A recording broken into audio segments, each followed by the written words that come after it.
라디오 독서실 한국인이 사랑하는 우리 문학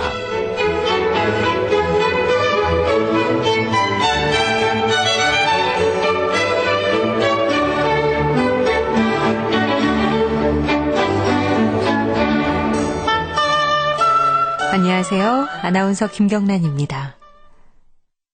이발사의 봄, 장서언. 봄의 요정들이 단발하러 옵니다. 자주 공단옷을 입은 고양이는 졸고 있는데 유리창으로 스며드는 프리즘의 채색은 면사를 덮어줍니다. 늙은 난로는 가맣게 죽은 담뱃불을 빨며 힘없이 쓰러졌습니다. 어항 속 금붕어는 용궁으로 고향으로 꿈을 나르고 젊은 이발사는 벌판에 서서 구름 같은 풀을 가위질할 때 소리 없는 너의 노래 그치지 마라. 벽화 속에 졸고 있는 종다리여. 장서언님의 이발사의 봄입니다. 이 시가 언제 발표된 시인지 아세요? 1930년 동광에 발표한 작품이에요. 그러니까 지금부터 무려 80년 전의 작품인데 전혀 그렇게 느껴지지 않죠. 이발사의 봄에서 이발사는 농부를 의미한 말인데요. 새로 단장하는 즐거운 봄을 노래한 시입니다. 예나 지금이나 봄은 즐겁게 맞이하게 되는 계절인 것 같습니다. 이 봄, 지금 우리 곁에 이 봄이 와 있습니다. 여러분들의 마음속에도 봄이 왔는지요? 마음을 따뜻하게 채우는데 책만큼 또 적당한 것은 없죠. KBS 라디오 독서실 한국인이 사랑하는 우리 문학. 오늘은 손홍규 작가의 투명인간 만나보겠습니다.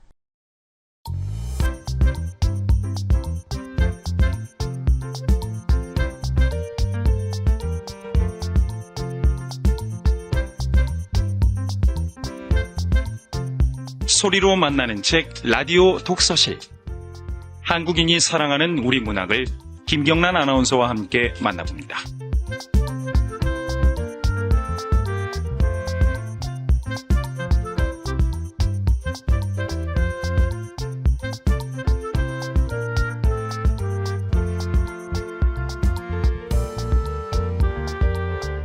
손홍규 작가는 1975년에 전북 정읍에서 태어났고요. 동국대 국문과를 졸업했습니다.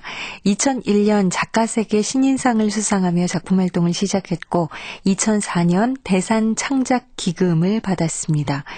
지은 책으로는 소설집 사람의 신화, 봉섭이 가라사대와 장편소설 귀신의 시대, 청년의사 장기려가 있죠. 여전히 구수한 전라도 사투리를 쓰고 있는데요. 잠시 후에 직접 모시고 작품에 대한 이야기 들어보겠습니다. KBS 라디오 독서실 한국인이 사랑하는 우리 문학 손홍규 작가의 투명인간입니다.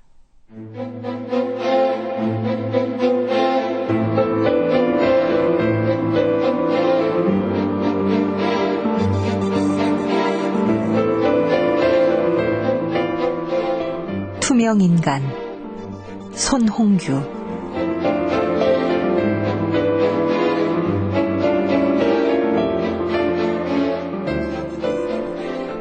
그가 내게 물었다. 여기에 우리 말고 다른 누군가 있는 것 같지 않아? 나는 고개를 끄덕였다. 나는 나직한 목소리로 물었다. 아버지, 여기 오셨어요? 내 목소리는 허공에 풀려 들어가 허공의 일부가 되었다. 우리는 지난해에 어떤 방식으로 아버지의 생일을 치렀는지 기억하지 못했다. 여느 해처럼 그냥 슬쩍 넘어갔을 수도 있고 조촐한 파티를 벌였을 수도 있다.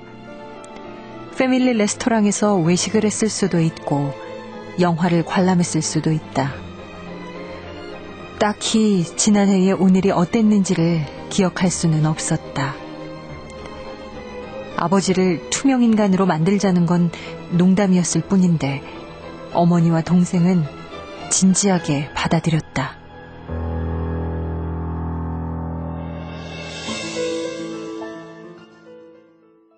투명인간? 헉! 오빠, 그거 좋은데? 농담이야, 농담. 야, 아버지를 어떻게 투명인간으로 만들어? 왜? 네 아버지 생일날 네 아버지 투명인간 만들면 아주 특별한 선물이 될 것 같은데? 오빠, 하자. 응? 동생은 이 세상을 단조롭고 따분한 곳으로 여겼기에 여태 해보지 못한 일을 한다는데 흥분했을 뿐이다. 우린 효과적으로 아버지를 없는 사람으로 취급할 수 있는 방법을 숙고했다. 절대 눈을 마주치면 안 돼. 그래, 당연하지. 투명인간 취급하는 건데 몸이 부딪혀도 모른 척해야 돼. 이름을 불러도 반응하면 안 돼. 아유, 그건 너부터 조심해. 너도. 아이, 예. 너희 둘 다 이름만 부르면 그냥 습관적으로 대답하는 애들이잖아. 동생과 나는 어린 시절에도 대답을 잘하는 아이들이었다. 난 어머니가 걱정스럽지는 않았다. 내가 기억하기로 어머니는 한 번도 감정을 노골적으로 표현해 본 적이 없다. 배우가 되었다면 인류는 아니더라도 평생 직업으로 삼을 정도는 됐을 거다. 어머니는 실수를 하지 않을 게 분명했다. 동생은 좀 걱정스러웠다. 웃음이 해프다 싶을 정도였으니까. 난 몇 번이나 다짐을 받았다. 알았어. 잘할 수 있다니까. 어머니는 잘할 테니까 걱정 없고, 아버지를 투명인간으로 만들 수 있느냐 없느냐는 너하고 내가 어떻게 하느냐에 달렸다고. 알아. 나 잘할 수 있어. 너 막 웃음이 나오려고 하면 딴 생각을 해. 딴 생각? 무슨 생각? 간단해. 웃고 싶으면 슬픈 일을 떠올리고 짜증이 나면 기쁜 일을 떠올리는 거지. 알았어. 내 걱정 말고 오빠나 실수하지 마셔. 동생은 내게 혀를 내밀었다. 알아듣는다는 믿음이 생기지 않았다.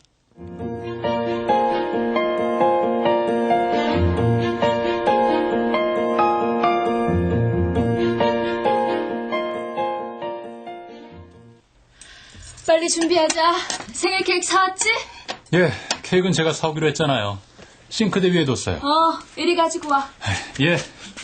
엄마, 그 케이크 사는데 나도 돈 보탰어. 에휴, 넌 꼭 생색을 내야겠니? 사실대로 말한 건데 뭐. 케이크 고른 사람도 나야. 초콜릿 시럽으로 그린 하트 문양에다가 딸기와 키위 조각을 얹은 생크림 케이크. 맛있다. 어머님 술 준비하셨어요? 그럼 과일하고 포도주 여기 있지? 초는 미리 꽂아두는 게 낫겠지? 당연하지. 미리 다 준비해둬야 네 아버지 들어왔을 때 모른 척하기 좋을걸. 우리 엄마 의외로 연기에 소질 있어. 근데 초는 몇 개 꽂아야 돼? 오빠 알아? 글쎄. 몇 개지? 아버지 나이. 아유, 너희들은 그것도 모르냐? 48비다. 48. 엄마, 아빠는 엄마 서방이지 제 서방 아니잖아요. 나도 덩달아 웃었다. 아버지에게 똑같은 말을 해주고 싶었다. 아버지, 어머니는 아버지 마누라지 제 마누라가 아니잖아요. 어머니도 내킨다면 이렇게 말할 수도 있을 것이다. 쟤는 네 동생이지 내 동생은 아니잖니? 서둘러라. 곧 오실 거야. 초 다 꽂았어요. 긴 거 4개, 작은 거 8개. 됐지?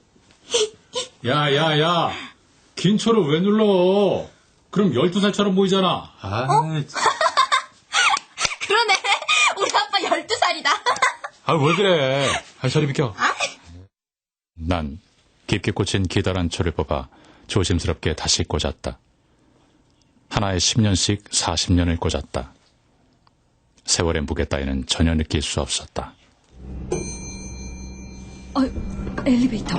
네 아버지 오시나 보다. 빨리 촛불 켜고. 예, 알겠습니다. 자. 나도 하나.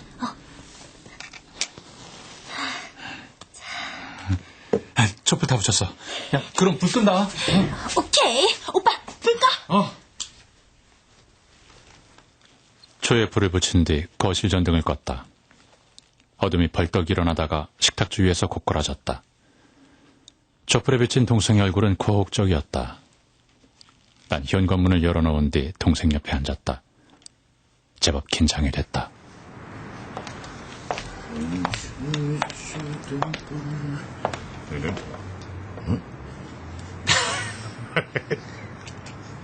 이윽고 아버지가 복도의 센서 등을 뒤로 받은 채 실루엣으로 섰다.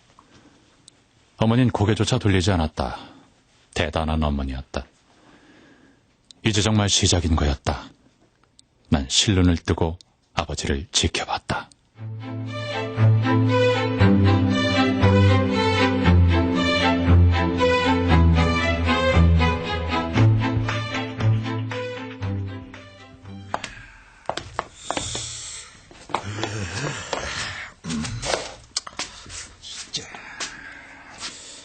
아버지의 검은 팔이 전등 스위치 쪽으로 향하다 멈췄다.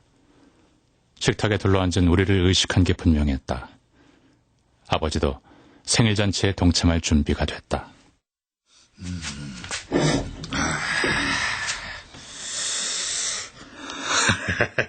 촛불. 내 생일. 자, 촛불 끌까? 예. 아니, 저기...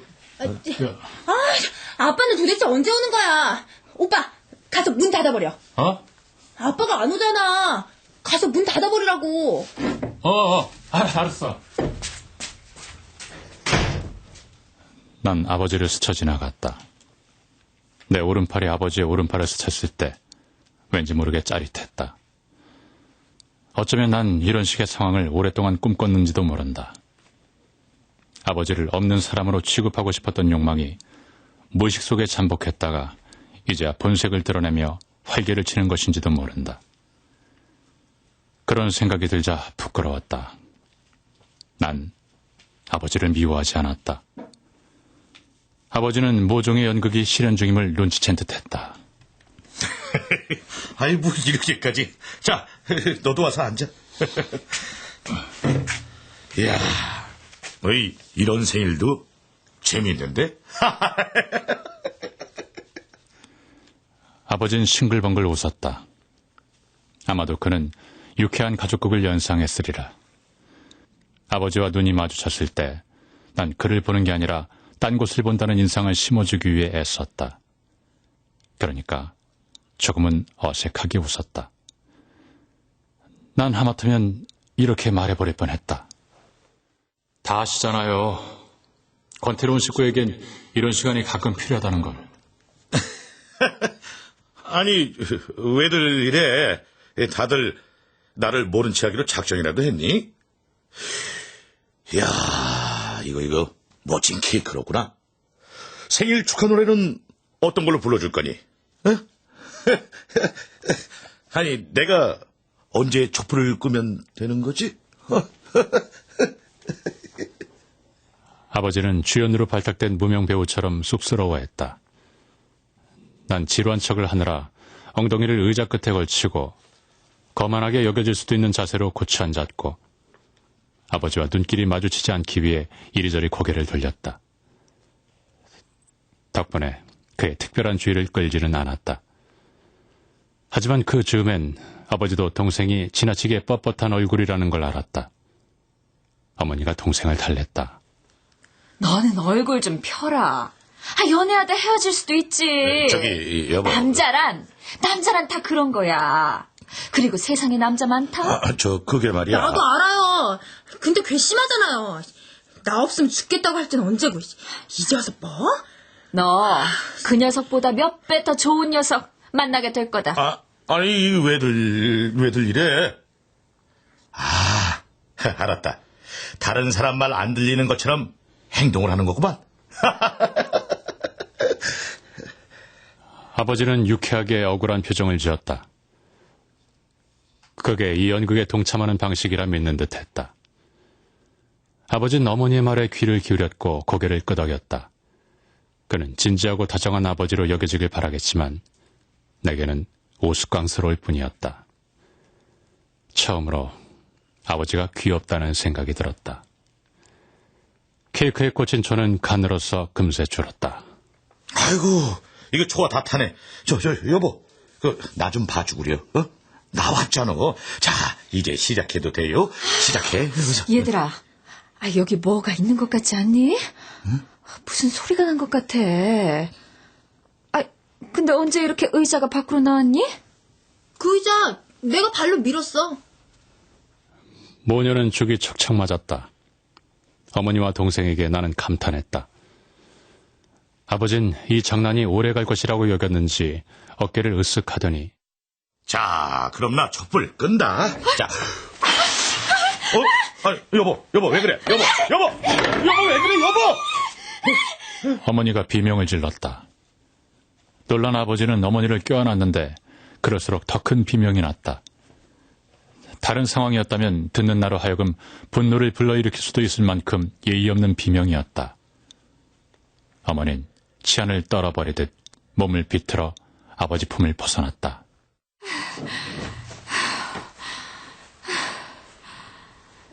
미안해, 엄마. 내가 재채기 한 거야. 놀랬지? 촛불은 꺼지지 않았다.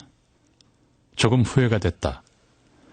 반갑게 아버지를 맞고 행복한 얼굴로 축하 노래를 부른 뒤 입을 모아 촛불을 끄고 박수를 친 뒤에 아버지가 사라졌어. 그러면서 아버지를 찾아 온 집안을 헤매는 방식이 더 낫지 않았을까? 너는 갑자기 재채기를 하면 어떡하니? 그래서 미안하다고. 재채기 좀 했다고 그렇게 놀랬어요? 아니, 누가 나를 붙잡는 것 같아서 소름이 돋았거든. 아니, 지금 못하는데.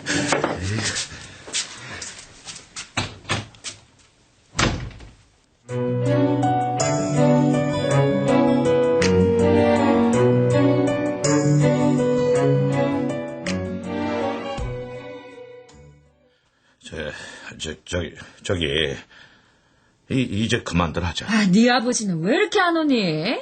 아빠가 원래 그렇죠. 뭐 약속 제대로 지킨 적 있나 뭐. 근데 아까부터 누구 있는 것 같지 않니? 있긴 누가 있어요. 맞아. 어머, 괜히. 저기, 여보, 얘들아. 네 아버지도 안 오고 나 먼저 들어갈랜다. 나도 들어갈래. 아빠는 늦으면 늦는다고 전화라도 좀 하지. 여보, 얘들아. 식탁에 앉은 채로는 아버지를 없는 사람 취급하는 게 생각처럼 쉽지 않았다. 나만 깨달은 게 아닌 듯했다. 어머니가 맨 먼저 일어나 안방으로 들어갔고 동생도 자신의 방으로 들어갔다. 나마저 사라지면 안 될 것 같았다. 난 베란다를 택했다.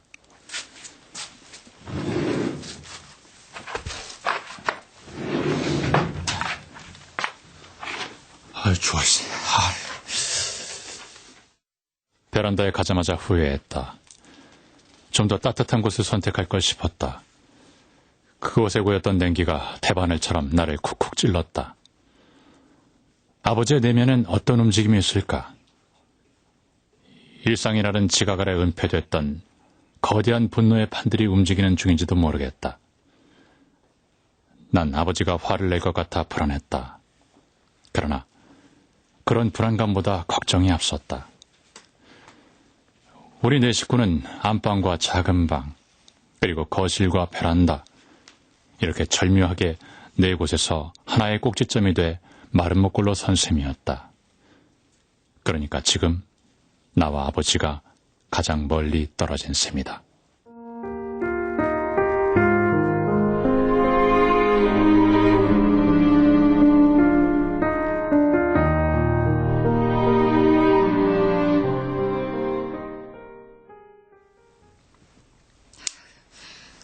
네 아버지는 안 오나 보다. 이러다 초가 다 타고 말겠어. 왜? 케이크를 어떻게 하려고? 어떻게 하긴. 초를 뽑은 뒤에 이 케이크를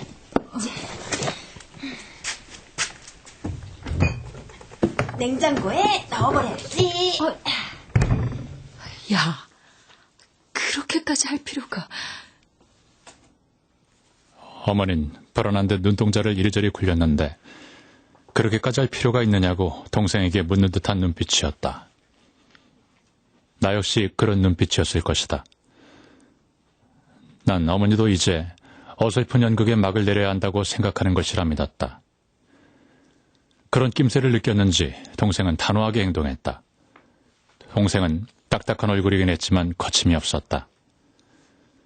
생각해보니 동생에겐 이 연극이 그다지 어렵지 않을 듯했다.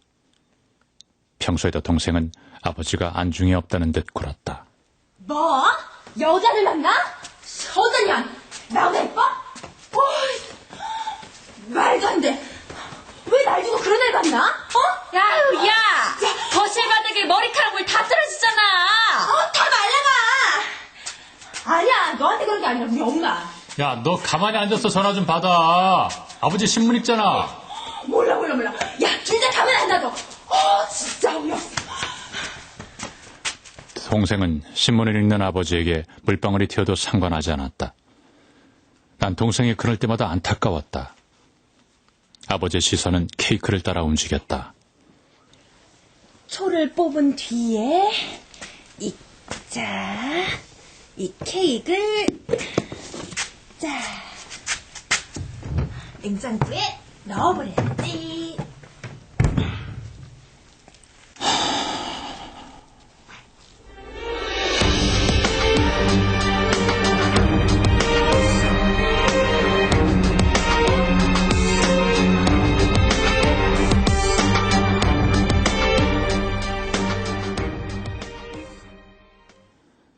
냉장고 문이 탁 하고 닫힐 때 그의 시선도 잘려나갔다. 아니, 부력을 잃은 물체처럼 툭 하고 바닥에 떨어졌다.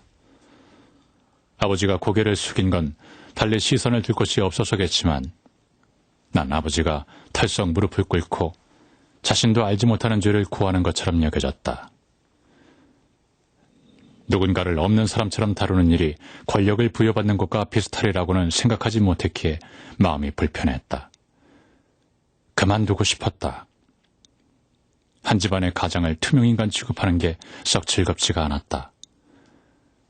가장의 모욕을 받으면 식구들 모두 똑같은 모욕감을 느끼는 것과 비슷하달까?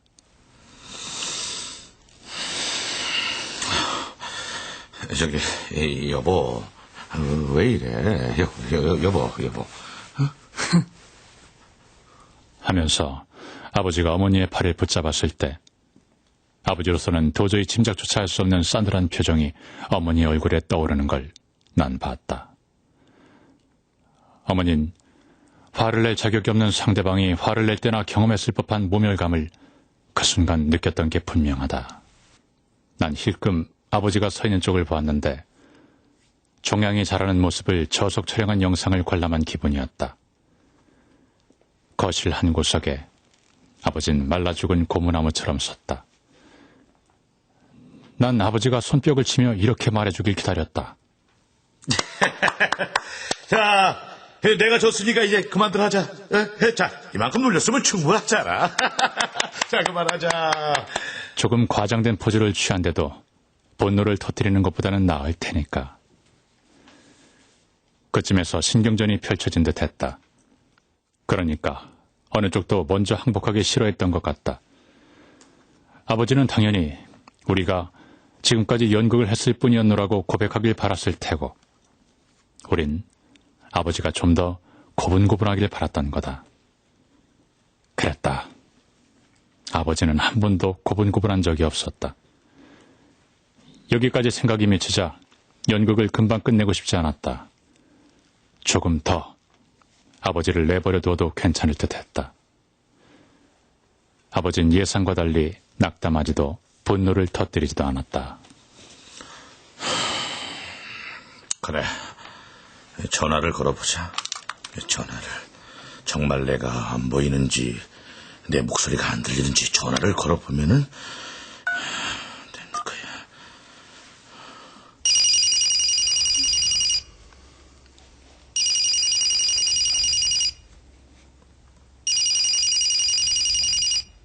어머니의 손전화기가 경쾌하게 울렸다. 어머니는 손전화기가 울리든 말든 신경 쓰지 않고 사과를 깎아 먹기 좋게 잘라 접시에 담아 갖다 주었다. 내 전화기 소리가 안 들리는 건가? 그럼 애들은...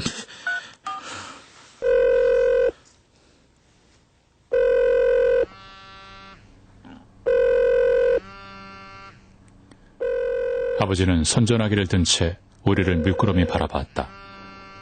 동생이 텔레비전 채널을 돌릴 때 난 주머니 속에서 은밀한 떨림을 느꼈다. 진동은 오래 계속됐다. 아버진 동생에게도 전화를 걸었다. 동생은 앉은 자리에서 벌떡 일어나 자신의 방으로 들어갔다. 아마도 동생은 아버지 눈이 닿지 않는 그곳에서 손전화기를 꺼버릴 것이다.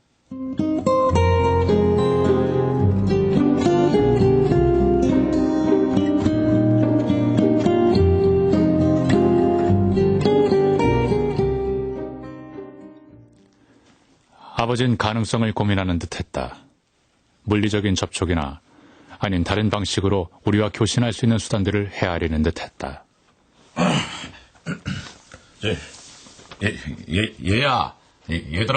얘들아.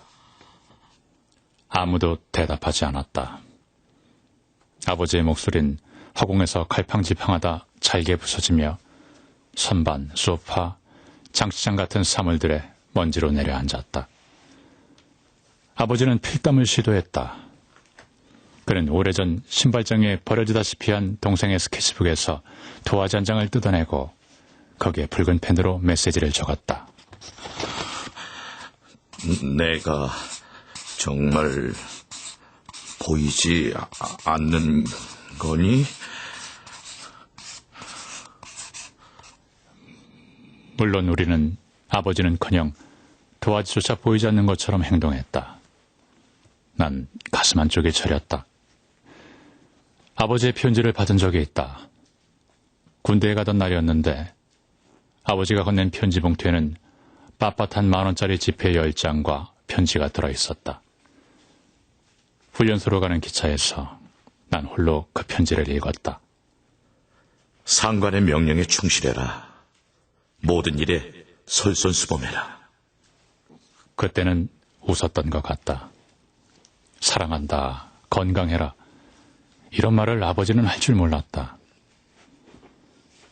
아버지가 이제 할 수 있는 일은 아무도 귀가하지 않은 텅 빈 집에 들어선 사람처럼 구는 것뿐이었다. 아니나 다를까, 그는 욕실에 들어가 한참을 나오지 않았다. 오빠, 그만 끝내자고?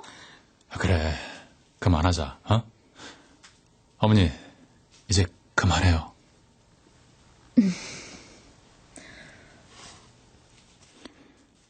어머니는 여전히 말이 없었다. 여태 화가 풀리지 않았다는 뜻이다. 동생의 방문은 잠겼다. 난 멍하니 소파에 앉아 이젠 어머니와 동생이 나마저 없는 사람 취급하는 게 아닌가라는 생각을 했다. 그 순간엔 욕실에서 새어나오는 소리가 퍽 위로가 됐다. 아버지는 한결 말끔해진 얼굴로 욕실에서 나왔다. 그는 안방에 들어갔다가 나왔는데 무언가 깨달은 듯 잠시 머뭇대더니 소리나지 않도록 조심스레 안방문을 사계가 꼭 들어맞게 닫았다.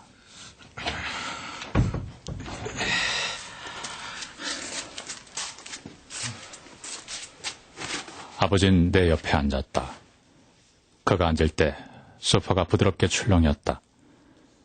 사람과 사람 사이에는 이처럼 어떤 진동이 늘 교환되는데 우리의 감각기관으로 포착하기에는 너무 미세해서 알아채지 못하는 것뿐인지도 모른다.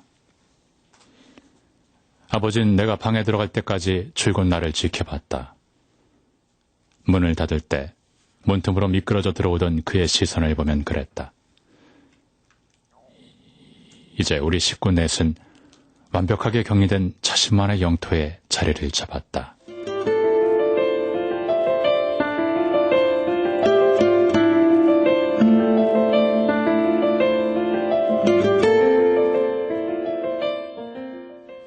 어머니, 동생, 그리고 나. 이렇게 셋이 꾸민 일이었건만 아버지가 오래전부터 쳐둔 자리 그물에 포획된 기분이었다. 만약 그게 진실에 가깝다면 아버지는 인내심이 많은 편이라고 할 수 있지 않을까.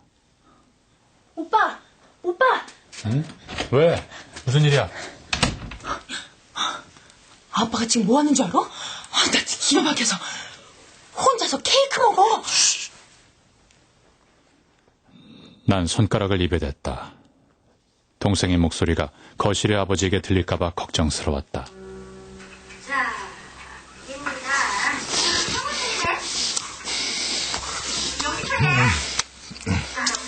아버지는 케이크를 끼고 앉은 채 텔레비전을 봤다.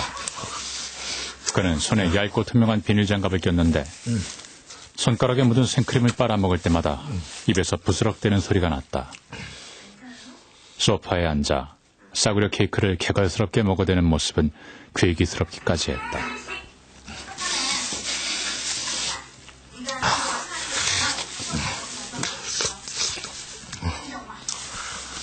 아버지는 혼자서 케이크를 다 먹었다.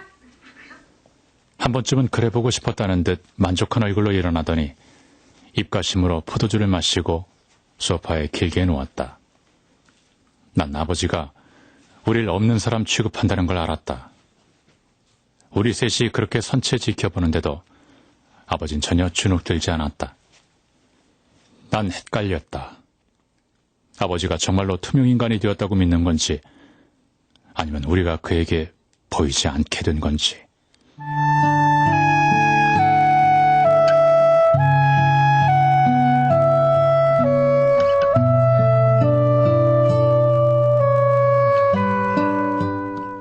오래된 마지막 방법이 모여 앉은 세월의 흔적이 없는 이곳은 문화의 거리라는 토요일 하루 종일 아버지는 빈둥댔다.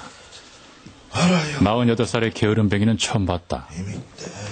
48해를 빈둥대기라도 한 것만 같았다.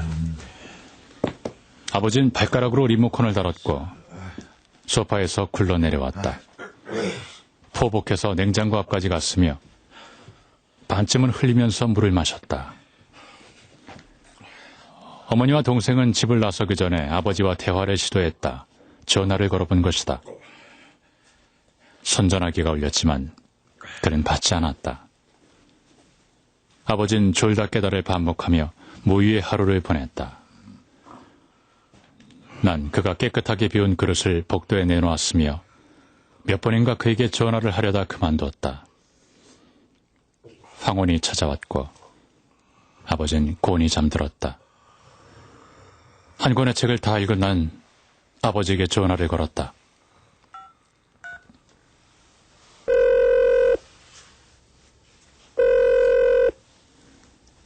받지 않았다. 음성 녹음을 알리는 소리 뒤에 한동안 정적이 이어졌다. 나도 가끔 그런 음성 메시지를 받곤 했다. 아버지, 전 아버지를 볼 수 있어요. 보인다고요. 다음 날 아버지는 간편한 캐주얼 차림으로 외출했다. 난 엘리베이터에서만 아버지와 나란히 있었을 뿐 줄곧 그와 10걸음쯤 거리를 유지한 채 졸졸 따라다녔다. 투명인간이 되면 가장 먼저 뭘 하고 싶을까? 온갖 가능성들이 떠올랐지만 끝낸 이 모든 게 부질없다는 생각으로 되돌아왔다. 아버지는 오랫동안 걸었다. 일요일에도 지는 한가로웠다. 아버지는 무려 5시간 동안 아파트 옆 공원에서 꼼짝도 않은 채 국화를 노려봤다. 아버진 산책로를 따라 공원으로 꾸며진 야산으로 올랐다. 그리고 잠시 누웠다가 공터로 내려갔다. 그런데 아버진 그곳에 없었다. 약수터를 지나치지 않았으니 아래로 내려간 게 분명했다. 산책로가 시작되는 곳에 이르러서야 난 나무 의자를 한번 쓸어보기라도 할 것을 이라며 후회했다. 아버지가 정말 투명해져 내 눈에 보이지 않게 된 것일지도 모르니 말이다.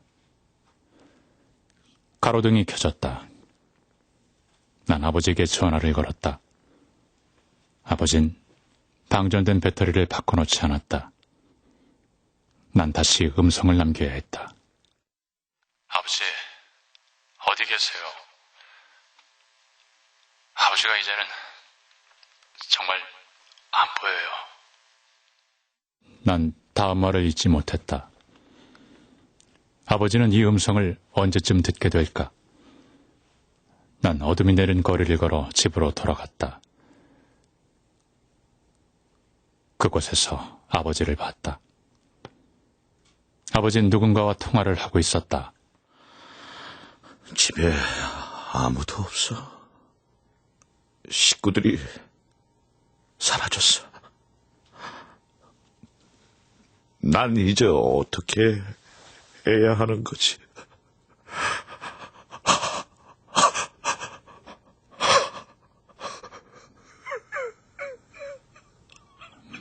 말 끝에 아버지가 울지 않았다면 난 아버지가 연극을 하는 것이라 믿었으리라. 난 방에 들어갔다. 투명인간이 되면 가장 먼저 무엇을 할 것인가? 그때 나는 망망 역시 투명하기에 아무런 상도 맺히지 않는다는 걸. 그러니 투명인간은 장님과 다르지 않다는 걸 깨달았다. 그러나 눈이 있어도 아무것도 볼 수 없었던 건 내가 아니었을까라는 생각이 들었다. 시야가 새하얗게 표백됐다. 그처럼 난 날마다 아버지를 잃었다.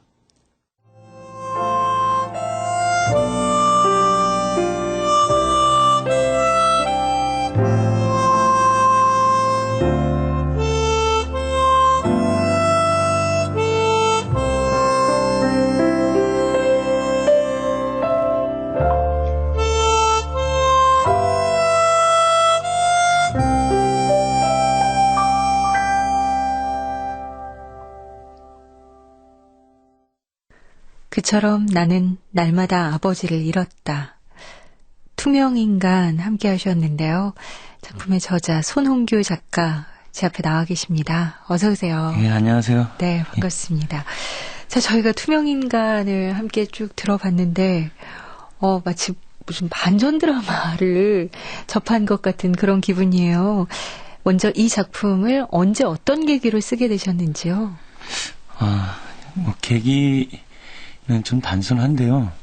제가 한 몇 년 전부터 좀 아버지에 대한 사유라고나 할까? 그런 거에 좀 관심이 있었어요. 네. 그러니까 실제로 저희 아버지가 집을 나가셨다가 얼마 전에 돌아오셨거든요. 아, 네. 예. 그래서 이제 아버지가 부재하는 기간, 그런 게 저절로 이제 저한테, 이 시대의 아버지라는 존재가 어떤 존재인가, 이런 걸 좀 고민하고 사유할 수 있는 그런 계기가 되어줬던 것 같고요. 그거 말고 이제 어떤 소설적 입장, 이런 걸 말씀드리면, 투명 인간이라는 건 되게 좀, 낯익은 모티프잖아요. 네. 그런, 낯익은 모티프에서 어떤 새로운 주제를 발견해내는 것, 이제 그런 것도 제 원래 좀 관심사였고, 그런저런 계기로 이 작품을 쓰게 됐습니다. 그렇군요. 예. 제가 앞서서 반전 드라마라고 얘기를 했는데, 그렇게 얘기를 한 거 아마 많은 분들, 작품 함께 해주신 분들이 느끼셨을 거예요. 처음에는 이제 가족들이 아버지를 투명인간 취급을 했는데, 나중에는 아버지가 정말 투명인간처럼 행동을 하세요. 이게 굉장히 이렇게 가슴이 이렇게 서늘해졌거든요. 대단한 반전인 거죠. 글쎄, 그게 이제 또 제 입으로 제 소설을 가지고 대단하네 어쩌네 하는 것이 좀 거시기 하고요. 네.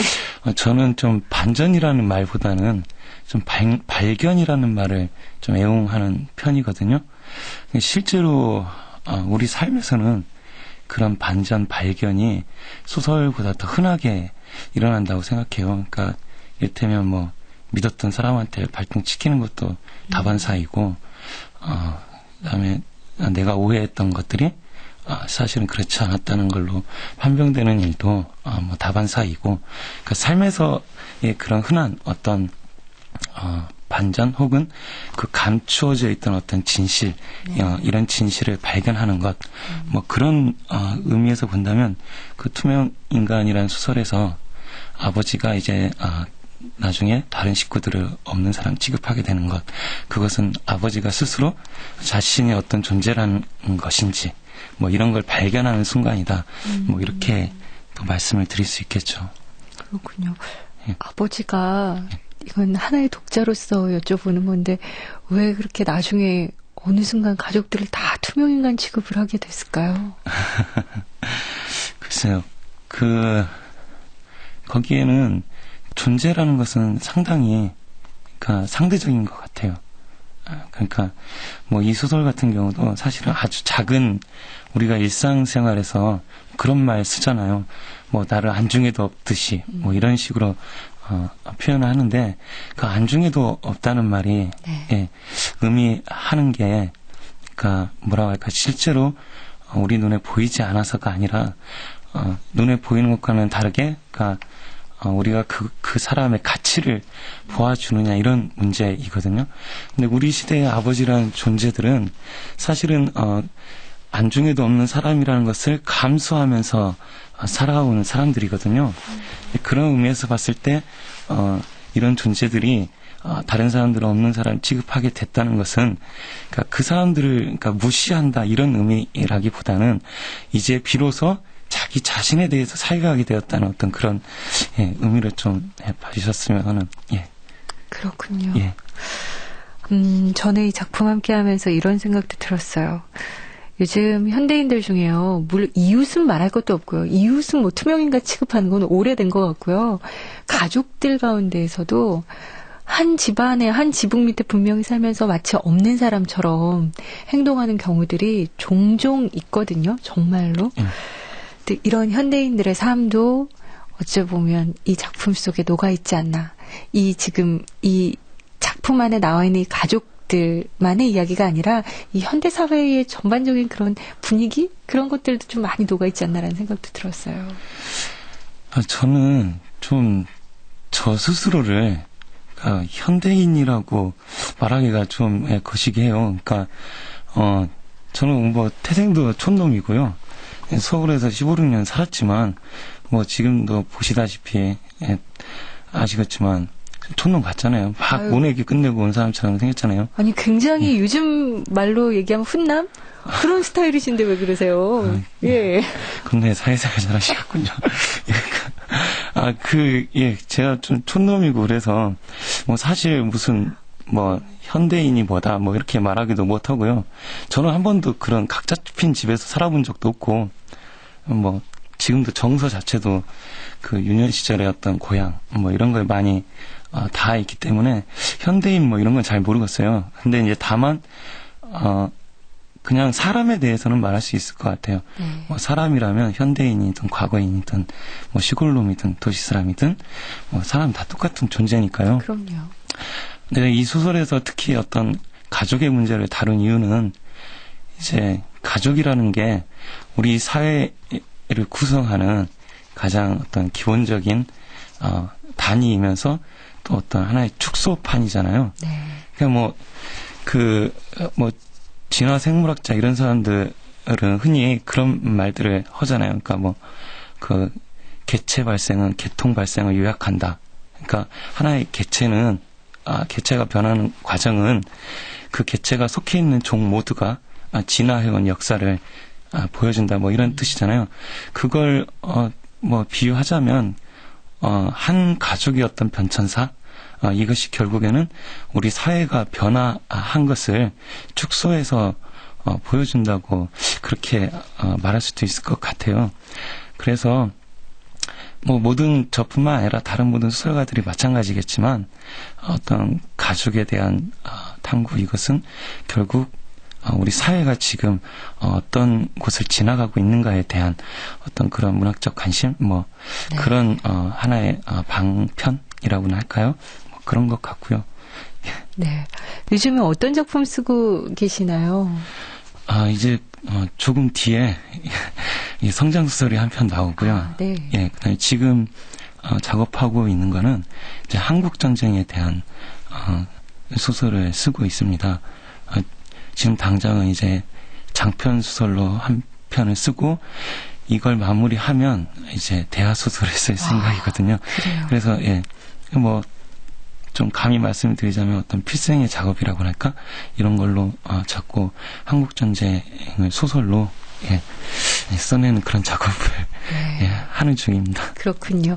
오늘 함께 이야기 나눠보니까 손홍규 작가의 이야기 속으로 쭉 빨려 들어가는 느낌이었고 얘기 잘 못한다고 하시더니 굉장히 말씀 잘 해주셨고요. 앞으로의 작품도 더욱더 기대가 됩니다. 좋은 작품 많이 발표해 주시고요. 오늘 좋은 말씀 감사합니다. 고맙습니다. 지금까지 투명인간의 작가 손홍규 작가와 함께했습니다. 지난 11일에 입적한 법정스님, 무소유라는 책을 쓰신 작가이기도 하시죠. 무소유에 나오는 구절입니다.